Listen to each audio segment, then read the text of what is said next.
안녕하세요. 오늘은 직류와 교류가 무엇이고 이게 무슨 차이가 있는 건지 알아보는 시간을 가져보도록 하겠습니다. 직류와 교류의 차이점. 결론입니다. 직류는 방향이 무엇이요? 방향이 바뀌지 않는 전류를 직류라고 하고, 교류는요, 방향이 주기적으로 바뀌는 전류가 바로 교류라고 보시면 되겠습니다. 우리가 교류와 직류를 먼저 알아보기에 앞서서요, 전기가 뭔지에 대해서 조금 알아볼게요. 자, 전기란 전자의 움직임 때문에 생기는 에너지라고 합니다. 뭐라고요? 에너지라고요. 에너지. 예. 근데 그래서 전기를 쓰는 전기란 표현보다는 어쩔 때에는 차라리 전기 에너지라고 쓰고 이해하는 게 훨씬 더 그 어감이 자연스럽게 들릴 때가 있어요. 그리고 이런 전기 에너지에 우리는 다양한 특성들을 알 필요가 있는데, 이러한 특성들을 전압이나 전류 또는 저항으로 알 수 있다는 거죠. 전류는 우리 크게 두 가지로 분류해 봤어요. 직류라는 게 있고 교류라는 게 있다. 그런데 직류의 우리 특징은 방향이 변하지 않는 것. 보시면은 이렇게 시간의 축에 따라 흘러가도 여기 있는 빨간색 전류 모양은 그래프는 변하지 않고 방향이 변하지 않고 일정하게 흘러가고 있죠. 이런 걸 우리는 직류라고 하고요. 두 번째로 교류는요, 방향이 뭐예요? 주기적으로 변화할 때 이걸 교류라고 합니다. 자, 시간의 축에 따라서 보게 되면은 전류가요, 이렇게 플러스로 갔다가 또 마이너스로 갔다가 이렇게 방향이 바뀌죠. 처음에는 플러스였고 그 다음 마이너스가 됐죠. 이렇게 방향이 바뀌는 걸 우리는 교류라고 합니다. 자, 퀴즈입니다. 네, 퀴즈인데요. 한번 보세요. 다음 그래프는 교류일까요? 직류일까요? 자, 벌써 뭐 좀 답을 알고 계신 분도 계실 텐데요. 정답은 요 강의가 끝나는 부분에서 알려드리도록 하겠습니다. 직류란 다이렉트 커런트, 그래서 보통 우리 DC라고 약자로 쓰지요. 방향이 바뀌지 않는 전류를 우리는 DC라고 합니다. 자, 그래프에서 보시면은 시간의 축으로 이렇게 시간의 축이죠. 흘러갈 때 전류는 방향이 변하지 않고 일정한 거, 우리는 이것을 직류라고 합니다. 여기서 보시면은 이제 그 다이렉트란 말 있죠? 다이렉트 커런트, 다이렉트. 이것은 직행 또는 직통이라는 뜻으로요, 방향을 바꾸지 않고 직진한다는 그런 뜻입니다. 그리고 우리가 이런 직류에 대해서 해당하는 건 대부분 자연에서 발생할 수 있는 것들이 많이 있죠. 예를 들어 낙뢰치는 거, 그리고 그림에서 보듯 정전기도 있고요. 실생활에서 사용하고 있는 이런 건전지도 모두 다 직류에 해당합니다. 그리고 모든 전자제품에 교류가 입력되기는 하는데요, 실은 그 전자제품 안에 정류기라고 있습니다. 이 정류기가 외부에서 들어왔던 교류를 직류로 변환시킵니다. 그래서 실은 전자제품 그 안에서는 직류를 대부분 사용하고 있죠. 직류를 표시하는 방법을 좀 봐볼게요. 그래프, 자, 왼쪽에서 이제 회로도 보이시죠? 네, 회로도 보시면요, 여기 직류 전원이 있죠. 이렇게 직류 전원이 있습니다. 그러면은 플러스에서 보통 전류가 흘러나와요. 전류가 이렇게 흘러나오는 거. 그렇기 때문에 이렇게 직류의 전류를 빨간색 화살표로 이렇게 표시해 봤습니다. 그리고 오른편에는요, 이건 멀티메타의 다이얼 부분만 찍어서 올린 겁니다. 여기 중간에 이 다이얼 보이시죠? 이거를 이렇게 왔다 갔다 거리면은 요 위치에 해당하는 옵션을 선택할 수가 있습니다. 그런데 여기서 직류를 선택을 할 건데요, 보시면은 DCA라고 보이시죠? 그래서 여기 이 DCA가 직류 전류를 나타내는 표시가 되겠습니다. 그래서 멀티미터를 사용하실 땐 반드시 DCA에다가 놓고 하시면 되겠고요. 추가로 여기 DCV라고 보이시죠? 요거는 직류 뭐가 되겠어요? 직류 전압을 쓸 때는 여기에다가 옵션을 맞추시면 되겠고요. 여기 보시면은 자 ACV라고 보이시죠? ACV 이건 뭐가 되겠어요? AC는 우리가 교류를 나타내고 여기 V는 우리 전압이죠? 교류 전압을 측정할 땐 여기에다가 옵션을 맞추시면 되겠습니다. 교류란 우리가 AC라고 표현합니다. Alternating Current라고 하고요. 주기적으로 방향이 바뀌는 전류를 우리는 교류라고 합니다. 자, 그래프에서 보시면 이렇게 시간의 축이 이렇게 지나감에 따라서요. 녹색 선이요. 이렇게 움직여 가죠. 그래서 플러스 방향으로 전류가 흐를 때가 있고 마이너스 방향으로 전류가 흐를 때가 있음을 확인할 수 있습니다. 자, 이것을 우리 오른편에 있는 회로도에서 확인해 볼게요. 자, 교류 전원이라고 써져 있는 게 보이시죠? 그래서 이렇게 태극 모양 있는 게 교류 전원의 표시입니다. 교류 전원은요, 주기적으로 시간에 따라서 전류의 방향이 바뀌기 때문에 자, 먼저 어느 주기에 해당하는 것인지를 우리가 명확하게 표시할 필요가 있습니다. 자, 그래서 먼저는요. 먼저는 플러스 주기일 때 여기서부터 요 주기이라고 우리가 먼저 전제 조건 하면 전류는 빨간색으로 이렇게 흘러간다고 할 수가 있습니다. 보통 우리가 암묵적으로 보통 위에는 플러스고 아래는 마이너스라고 우리가 암묵적으로 사용하고 있죠. 그런 기준을 봤을 때 이 플러스 주기일 때는 전류가 이렇게 흘러가는 거야 라고 볼 수가 있습니다. 그리고 두 번째, 이제 마이너스 주기가 되는 부분이 있죠. 요 주기일 때는 아까 흘러갔던 방향과 반대 방향으로, 여기 파란색 보이시죠? 요 방향으로 전류가 흘러간다라고 보시면 되겠습니다. 그래서 전류를 이렇게 화살표 방향으로 표시해 주시면 되는데 직류는 항상 일정하게 흐르니까 이런 주기를 특별히 고려할 필요가 없지만 교류는 어디에 해당하는 주기인지를 명확하게 파악을 하고 나서 전류의 방향을 표시하시면 되겠습니다. 교류는요, 이러한 교류는 이제 발전소에서 만들어지죠. 그리고 대부분 이제 콘센트에서 우리가 쉽게 따라쓸 수 있는 걸로 아시면 되겠습니다. 자, 그렇다면 직류와 교류는 어떤 차이점이 있을까요? 아무래도 그 직류보다는 교류의 특징을 나타내는 값들이 훨씬 더 많다, 좀 복잡하다라고 보시면 되겠습니다. 일단은 이 정도로 한번 말씀드리고요. 점차적으로 구체적으로 좀 알아보도록 하겠습니다. 교류에는요, 최대값이 있고요, 순식값도 있고, 평균값도 있고, 희로값이 있습니다. 이렇게 4개가 있는데요. 각각 이게 뭘 나타내는지 한번 명확하게 알아보도록 하겠습니다. 자, 첫 번째는 자, 최대값입니다. 최대값. 자, 최대값이라는 건요. 자, 그래프를 볼게요. 여기 보시면은 여기 꼭지점, 여기가 가장 큰 값이죠. 그래서 여기를 전류값이니까 I라고 쓰고요. 맥시멈 해가지고 M자를 씁니다. M 요렇게.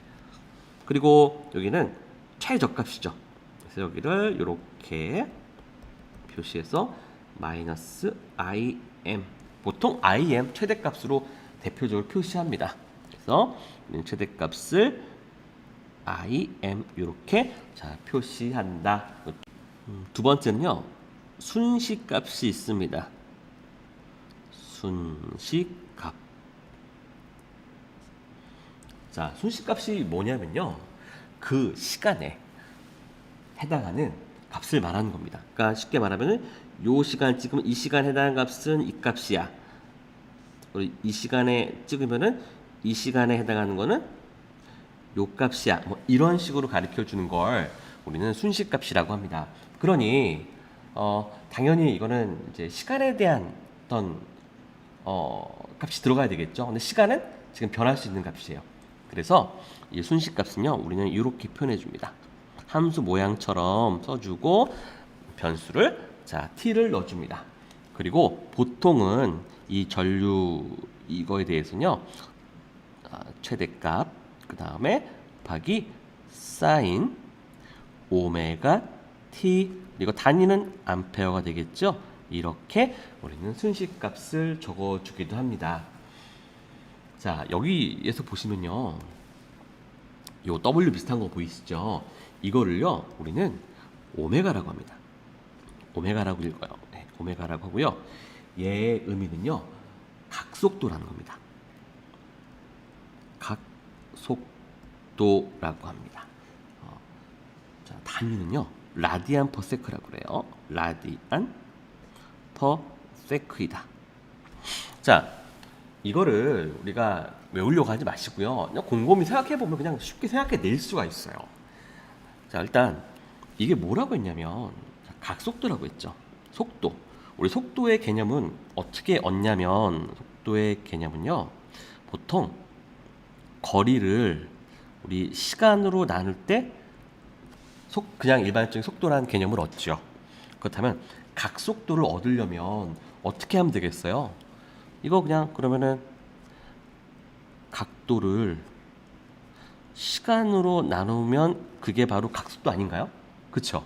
그런데 우리가 여기서 이제 우리 그 각도에 대한 좀 단위가 달라져요. 우리가 보통 도라고 하는 단위 있죠? 그리고 이렇게 동그라미 쓰는 이런 단위, 이런 걸 디그리 단위라고 하는데, 전기에서는 이 디그리 단위도 쓰긴 하지만 또한 뭐도 쓰느냐? 라디안도 써요. 그래서 우리가 뭐 이 파이 하고 단위가 실은 라디안이라고 합니다. 우리 이 파이는 무엇을 나타내냐면 360도하고 똑같은 개념이죠. 그래서 이렇게 단위도 바꾸고, 그리고 속도에 대한 어떤 개념을 갖고 와서요, 결국에 각속도는 각도를 시간으로 나눈 값이다. 그래서 각도에 해당하는 거 라디안, 시간에 해당하는 거 세크, 이렇게 해서 각속도는 단위가 라디안 퍼 세크야. 예, 이렇게만 좀 알고 계시면 좋겠습니다. 자, 세 번째로는요, 평균값입니다. 세 번째, 평균값. 근데 평균값은요, 보시면, 자, 여기에서 합산된 요 값하고요, 그리고 여기에서 합산된 값은 어떨까요? 동일하죠. 그렇다 보니까 평균이란 건 전체 값을 합산하여 전적인 그 구간에 대한 시간을 나눠야 될 텐데, 여기서는 합산해 보면 0이기 때문에 값은 0이 되겠습니다. 0이 되겠습니다. 0 암페어. 단일 써도 되고요, 안 써도 되고요. 네. 그리고 자, 네 번째는 실효값입니다. 실효값이 되겠습니다.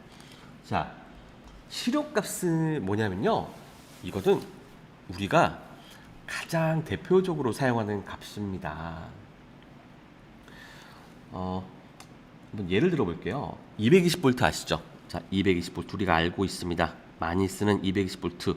자, 교류에서 220V는 과연 무슨 값일까요? 아까 배웠던 최대값일까요? 평균값일까요? 아닙니다. 바로 지금 배우고 있는 실효값입니다. 그리고 이제 그러니까 중요한 게 그 실효, 그러니까 우리가 교류했을 때 뭐 이건 110V야, 뭐 380V야 그럴 때요, 이거 우리가 뭐 최대값이야 무슨 값이야 특별히 얘기 안 하죠. 그래서 이야기가 없으면 무조건 뭐다? 실효값이다. 이거 되게 중요한 겁니다. 예. 그래서 우리가 말이 없으면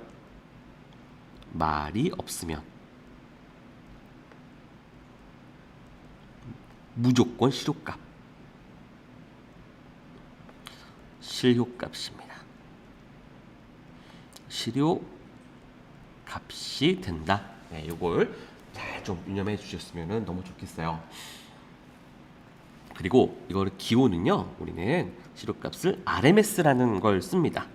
무슨 말이냐면요, 우리 전류니까요, I고요. 실효값은 여기다가 RMS라고 표현해 주기도 합니다. 그런데 이 실효값에 물리적인 의미가 있어요. 자, 이게 뭐냐면요, 자, 설명을 드릴게요. 자, 여기 직류 전원이 있어요. 여기에 저항에다가 전류를 보내요. 그럼 당연히 여기로는 직류 전류가 흘러가겠죠? 그리고 두 번째, 교류 전원이 있어요. 그리고 여기에다가 똑같은 저항이 있고 여기다도 이렇게 전류를 흘려보내요.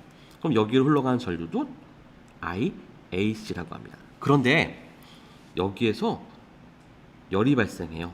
여기서도 열이 발생해요. 근데 동일한 열량이 발생한다면 이때의 직류에서 흘렀었던 IDC가 교류에서 흘렀던 IAC의 실효값이라고 합니다. 이렇게 해서 우리는 실효값이 뭔지, 이게 좀 실효값의 물리적인 정의라고 보시면 돼요. 네. 그리고 이 실효값은 최대값, 사인파의 경우에만 해당하는 겁니다. 하지만 굉장히 많이 쓰죠. 최대값을 우리가 루트 2로 나누면 우리는 사인파의 경우 실효값을 얻을 수 있다. 이렇게 좀 알고 계시면 되겠습니다. 자, 이렇게 오늘 아마 가장 복잡했던 부분인 것 같아요.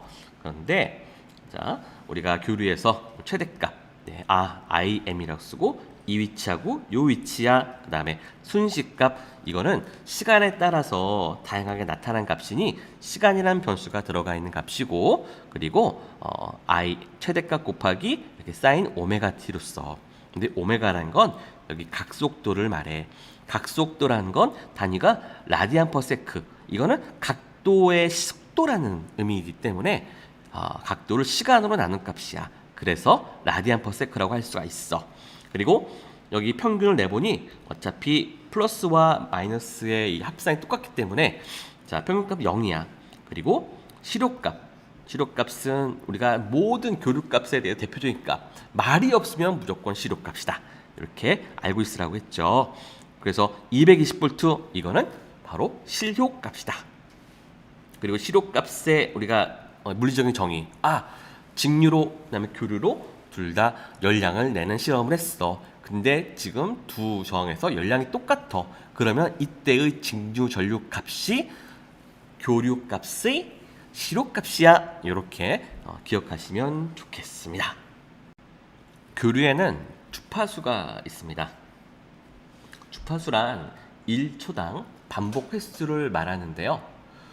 직류는 일정한 값의 변화가 없지만 교류는 규칙적인 값의 변화가 있어서 우리는 이것을 주파수라고 합니다. 주파수의 보통 기호는요, 우리가 F라고 써주고, 그리고 단위는요, 헤르츠라고 해서 HZ 이렇게 적어주기도 합니다. 자, 그림에서요, 파형이 1초 동안에, 자, 몇 초 동안? 1초 동안에 이렇게 한 번 완료했습니다. 이런 걸 우리는 1Hz라고 하고요. 오른편을 볼게요. 똑같이 1초 동안에 얘는 한 번, 그리고 두 번 완료했죠. 두 번 반복을 했습니다. 이런 경우는 우리는 2Hz라고 합니다. 자, 우리나라가 몇 헤르츠의 전기를 쓰는지 아시나요? 60Hz죠. 60Hz를 사용합니다. 60Hz라는 건 이런 파형이 1초에 60번을 왔다 갔다 한다는 거죠. 자, 근데 지금 여기는 이렇게 두 번, 한 번 하고 두 번 파형이 생겼죠. 그런데 여기서 0이 되는 구번이 몇 번 있을까요? 일단 여기를 한 번, 두 번, 세 번, 네 번이 있죠. 여기는 이제 앞에 걸로 넘어갔으니까 총 4번 있습니다. 그러니까 우리가 파형이 파가 2번 반복이 되면 0이 되는 구간이 4번 있다. 곱하기 2배가 있다는 거죠. 이게 무슨 말이냐면 우리가 쓰는 전기는 60Hz 전류이기 때문에 실은 이런 0점이 되는 구간이 총 몇 번 있어요? 1초에 120번 있다는 얘기예요. 그래서 우리가 현재 사용하고 있는 전등을 보면 이게요, 실은 60Hz 전류를 쓰기 때문에 실은 1초에 몇 번을 깜빡이느냐? 그러니까 검은색 정전되는 순간이 1초에 120번이 있다는 겁니다. 그런데 워낙 빠르게 이게 깜빡이기 때문에요, 우리의 시신경들이 그것에 빠르게 반응하지를 못해요. 그래서 우리는 이게 계속 켜져 있다고 느끼게 되죠. 그래도요, 이게 공부를 해보면 확실히 이 해가 떠 있을 때, 해가 떠 있을 때 공부하는 게 훨씬 눈에 피로가 덜합니다. 저는 이제 임용 시험을 친 사람인데요. 그래서 이제 현재 교사로 일하고 있는데, 제가 난시가 되게 심했어요. 그래가지고 책을 한 1시간만 보면 다 눈이 흐려져가지고 공부하기 되게 어려웠어요. 하지만 이렇게 햇빛이 떠 있는 시간에 그 시간 위주로, 낮 시간 위주로 공부를 하니까 그 시간만큼은 그런 난시들이 사라지더라고요. 그래서 공부를 본인이 오래 해야 된다, 좀 더 효율적으로 하고 싶다라고 하시는 분들은 낮 시간을 이용하시면 좋겠습니다. 해가 떠 있는 시간이요. 근데 여러분들 이렇게 다 공부 일도 하시고 있는 분들이 많으실 것 같아요. 네, 그래서 주말에라도 햇빛이 있는데 한번 공부를 해보시면 좋을 것 같습니다. 자, 오늘 배운 걸 정리해 볼게요. 자, 첫 번째는 직류와 교류의 구분의 기준이 뭐예요? 방향이 변화하는가 안 하는가 였죠. 그리고 회로에서 교류를 표시하는 방법, 화살표로 이렇게 표시한다는 거. 직류는 이제 그냥 표시하면 되는데 교류는 어느 구간에서 있는 것인지 확인하고 표시할 것.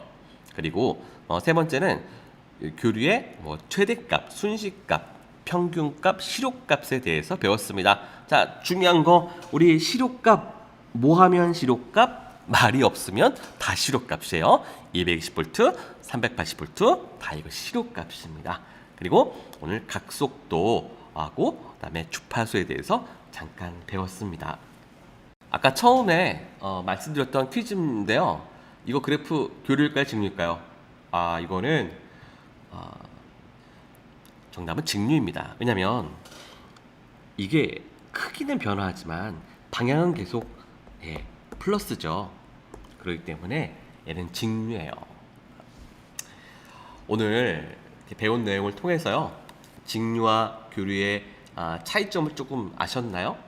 그리고 오히려 좀 직류를 통해서 교류에 대한 깊게 좀 알 수 있는 시간이 되었으면 좋겠습니다. 끝까지 시청해 주셔서 감사합니다.